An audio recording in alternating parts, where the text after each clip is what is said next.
BR র্যাঙ্কের নতুন season শুরু হওয়ার সাথে সাথে আমি চলে যাই সাব্বির বসের সাথে বিআর র্যাঙ্ক খেলতে। পিকের মধ্যে ল্যান্ডিং করেই সাথে সাথে পেয়ে যাই আমি ভিক্টর গান। আর ডাবল ভিক্টরটা ইকুইপ করে যাওয়ার সাথে সাথে দেখি আমার ডান পাশ দিয়ে একটা প্লেয়ার দৌড় দেয়, আর আমি এটাকে বডি শট দিয়ে ডাউন করার সাথে সাথে দেখি এটা ভিভেজ প্লেয়ার। সাথে সাথে আমি ভিভেজটাকে কনফার্ম করে দিই। কিলটাকে কনফার্ম করে দিয়ে আমি চলে যাই পিকের ভিতরে আসার সাথে সাথে দেখি 90 লেভেলের একটা ওয়াল মারা। আমি অস্কার মেরে প্লেয়ারটাকে ডাউন করতে যাব, তখনই দেখি সোনিয়া আর দিমিত্রি একসাথে চালু করে দিল। তারপরে আমি ম্যাক্স 7 দিয়ে উড়া ওয়ালটা ভাঙার ট্রাই করতেছিলাম। যতই ভাঙার ট্রাই করি কিন্তু প্লেয়ারটা ঠিকই উঠে যায়। তারপর সাথে সাথে আমি আবার ম্যাক্স 7 দিয়ে জাদা দিয়ে প্লেয়ারটাকে নক করে দিই। তারপরে আমি ডিরেক্ট চলে যাই বিমা শক্তি যায় দেখি একটা প্লেয়ার সামনে মারতেই দেখি এটা আবার বিবেচ প্লেয়ার আমার সামনে চলে আসে, আর আমি নক করে দিই তাকে।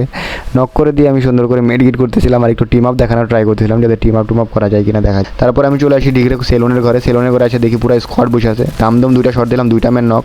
তারপর আমি মারা খেয়ে যাই। আকাশ থেকে নামার সাথে সাথে দেখি আমার সামনে 2টা প্লেয়ার, একটা ভিভেজ আর একটা ভিভেজের টিমমেট।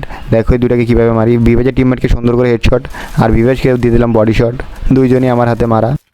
এত কথা বাদ, তাড়াতাড়ি এখন লাইক আর ফলো করে দাও আর ধুমসে শেয়ার করবো এই ভিডিওটা।